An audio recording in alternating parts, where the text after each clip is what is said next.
Hello, this talk is going to be a video one, simply because it's a demonstration of postures of the runes and one or two alternatives for a couple of them.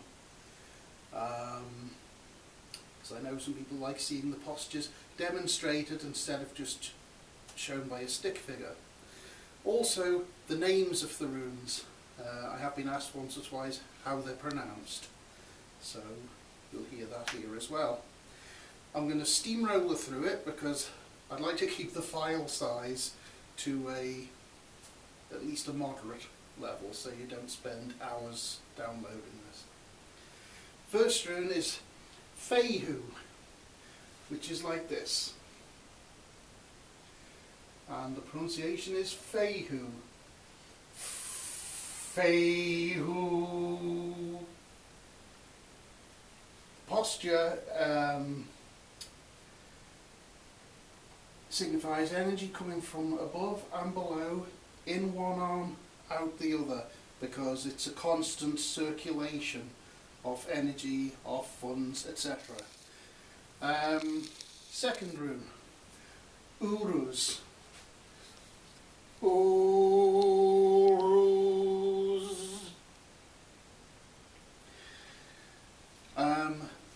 If I'm a little shaky on balance today, by the way, I've got broken toes, so bear that in mind. There is an alternative for Uruz for those whose back really won't bend, which is simply this. In either case, the posture is energy drawn up from the earth, circulated through and then projected back down again. Third rune, Thurisaz. Thurisaz, from above, up from below, and then creating the pressure which gives the outward thrust at the side. An alternative for that one is a much more dynamic posture, this, going forwards, which is obviously much more of an attacking version of the rune. Ansuz. Ansuz. This is the rune of inspiration. Down through the body to the ground, down through both arms. Coming down, inspiration down into yourself, and also being projected out through you to the world. Inspiration isn't inspiration unless you're inspired to do something with it. Next, Raido. Raido.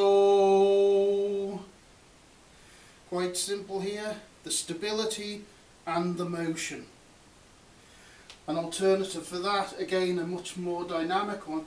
This posture, the regular one, is the gathering of kinetic energy, of the purpose of motion. This one is much more directly active.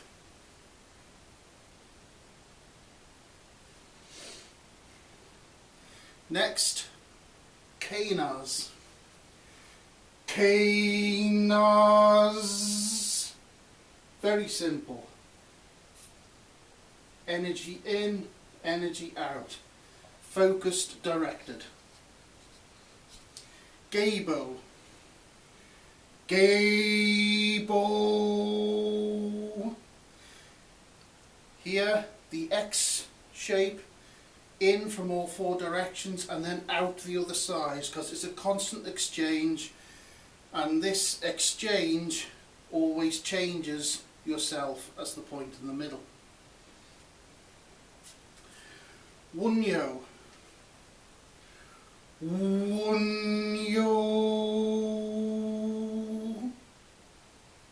Very simple posture. Stability and circulating in the top half of the body. Hagalaz. This is an interesting one. In Edward Thorson's Futhark, he gives a fantastic little ritual which sort of dissects the whole idea of Hagalaz by using a series of other runes in various shapes, you know, all coming together. It's a fantastic little thing which really expresses the essence of the rune, but it's absolutely useless when you want to use Hagalaz in a series of postures, because it puts it out of all proportion to the rest. So the single Hagalaz posture I've developed is this, in which case you have two poles, one on your right side, one on your left, and the sloping link between them.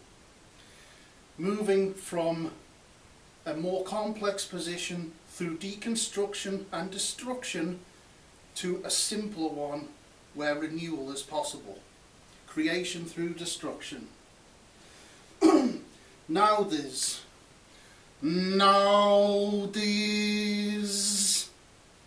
This is the forward moving vertical current which is obstructed by the crossbeam. The crossbeam is angled because it's not an actual blockage, it is a resistance which encourages the development of the power necessary to move beyond it. Isa. Very simple, the simplest rune posture of them all, focus completely inwards, no frills. Can also be like this for extra emphasis. Yeira.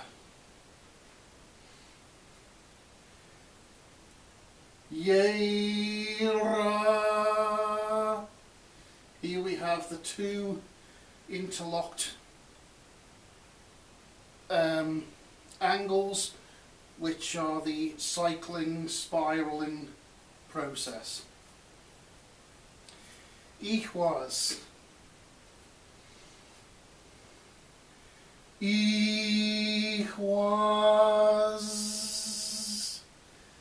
This is the whole structure of the world tree and of the self, plus all of its outlying structures.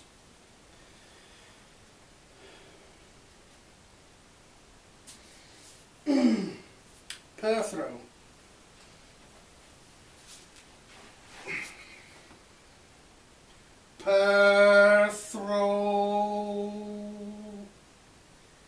This one is the drawing in and the giving out to the interior space, which transforms whatever's put in. Elhaz.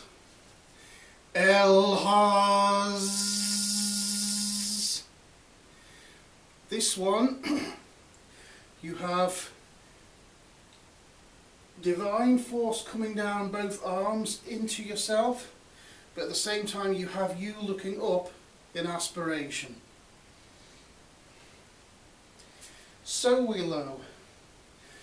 A few versions of this. The one I always use is this. Sorry, this one's a bit difficult with the toes because I have to lean right forward on them.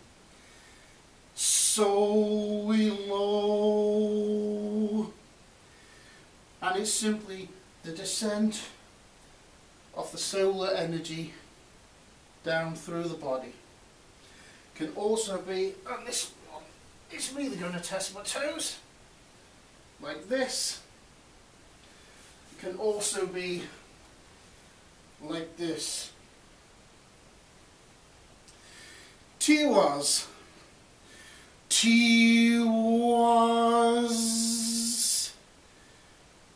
It is an arrow pointing upwards towards the pole, the axis around which the world turns, and that ethical perspective coming back down.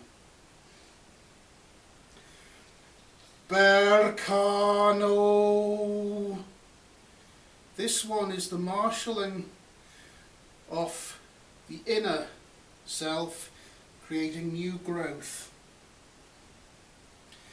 Aigwas. The usual posture for this rune comes from an alternate version of the rune where it's almost the opposite of Nauthiz. which is this. Was. And that's perfectly satisfactory for most use. There is another interesting alternative I'll sometimes use, which is this. Was. Now in this, you form one of the arms of the rune. The angled shape between the two poles is formed by your arms, which is interesting because it's almost like a stylized version of holding the reins of a horse, which is what the rune means. And you have to visualize and imagine the other side of the rune meeting you in the middle, which is also pertinent because it is the rune of partnership, of which you are only one part. So for certain specific works that can be useful. Manas, a lot of people find this one difficult for some reason. Arms up and down in front of the face. Manas. Straightforward. Lagus. Lagus. Again, straightforward. Drawing up, sending forth. Ingwas. Ingwas. This one, the rune is described by the diamond shaped in the centre. The rest of the body isn't used. This is very much about circulation and growth internally. Dagas. Dagas. This is the twin poles of night and day and the continual interplay between them. Finally, Othila, the homestead. Two forms of this. The usual one, Othila. This is when you are invoking the homestead and the protective enclosure around yourself. If you really want to extend it, it can be done like this. Othila. And they're the 24 runes of the Elder Futhark with their names, various postures, both the standard ones and one or two suggestions for different use. Thank you and good day.